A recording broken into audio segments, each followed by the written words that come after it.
आज के इस वीडियो में हम देखने वाले हैं क्लास 8 के मैथ्स के chapter 2 linear equations in one variable के एक्सरसाइज 2.1 के क्वेश्चन नंबर 3 को। तो क्वेश्चन यहाँ पे बोलता है solve the following equations and check your result. Means हमको ये इक्वेशन को सॉल्व करना है, उसकी वैल्यू फाइंड आउट करना है और फिर चेक भी करना है कि हमारा जो आंसर आया है वो सही आया है या नहीं आया, हमारा जो रिजल्ट आया है वो सही आया है या नहीं आया है। तो मैं यहाँ पे इक्वेशन लिखता हूं।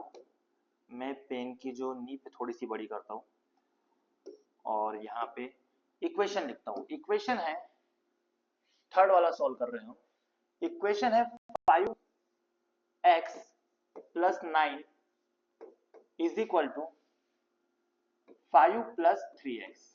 ओके, तो हमारा जो क्वेश्चन है वो है 5x plus 9 is equal to 5 plus 3x। इस इक्वेशन को हमें सॉल्व करना है।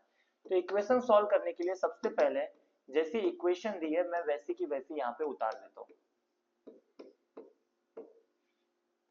इसके बाद जो अगली स्टेप है वो ये है कि हमें लाइक टर्म्स को एक साथ लिखना है। मतलब जो x वाली टर्म्स है वो एक साथ लिखेंगे और जो बिना x की टर्म्स है उसे इज इक्वल टू के एक साइड अलग से लिखेंगे।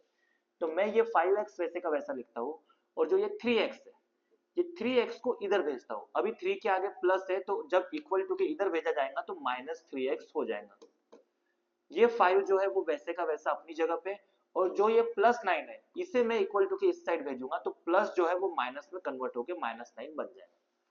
ठीक है, तो यहाँ पे हमने क्या किया, ये जो 3x था उसे इक्वल टू के इस साइड भेजा तो प्लस 3x माइनस 3x हो गया। ये 5 अपनी जगह पे वैसे का वैसा और प्लस 9 को जब इधर भेजा गया तो प्लस 9 का वो क्या हो गया, माइनस 9। ठीक है, इसके बाद अगली स्टेप में मैं इसे सॉल्व करता हूँ। 5x माइनस 3x हो गया 2x और 9 में से 5 गया 4। बड़े नंबर के आगे माइनस साइन है। देखो 9 और 5 दो नंबर है यहाँ पे, 5 छोटा है 9 बड़ा है तो बड़े नंबर के आगे माइनस साइन है तो यहाँ पे भी हमें माइनस लगाना पड़ेगा। 2x 2 जो है मल्टीप्लाई में है, 2 इंटू एक्स है ये, तो मल्टीप्लाई में रहता है तो नीचे डिवाइड में आ जाता है। ये वाला 2 नीचे डिवाइड में आ जाएगा और इसको कट करने के बाद 2 1 जा 2, 2 2 जा 4, x की वैल्यू आई -2। तो यहाँ पे हमारी x की वैल्यू फाइंड आउट हो गई है जो कि है -2। इसे हमें अब वेरीफाई करना है तो मैं करता हूं नाउ वेरीफाई। अब मैं इसे वेरीफाई करने वाला हूं। वेरीफाई करने के लिए जैसी इक्वेशन दी है 5x plus 9 is equal to 5 plus 3x, मैं वैसे का वैसा लिखता हूं जिस तरीके से दी है वैसे का वैसा। वेरीफाई करते वक्त हमें यह बात ध्यान रखना है कि हमें कोई भी टर्म को इधर उधर नहीं भेजना है जैसे हमने सॉल्व करते वक्त भेजा था। इसमें सिंपली हम x की वैल्यू पुट करेंगे। जैसे हमारी x की वैल्यू -2 आई है तो मैं x की वैल्यू पुट करता हूं -2। तो यहाँ पे 5x की जगह -2 पुट किया plus 9 is equal to 5 plus 3x की जगह -2। तो ये हो गया 5 2 जा 10, -2 के साथ किया इसलिए -10 प्लस 9 वैसे का वैसा, 5 वैसे का वैसा प्लस 3 2 जा 6, माइनस के साथ किया इसलिए -6। दो साइन एक साथ आ रहे थे इसलिए मैं यहाँ ब्रैकेट लगा देता हूँ। इसे सॉल्व करने पे माइनस प्लस माइनस होता है, 10 में से 9 गया 1, बड़े नंबर के आगे माइनस साइन है इसलिए माइनस।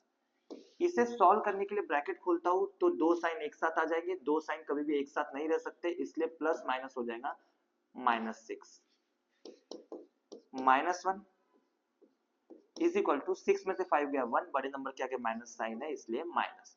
तो ये आ गया मेरा LHS -1 और RHS भी -1, मतलब LHS इक्वल टू RHS। और यहाँ पे मेरा जो आंसर है वो हो गया है हैज वेरीफाइड।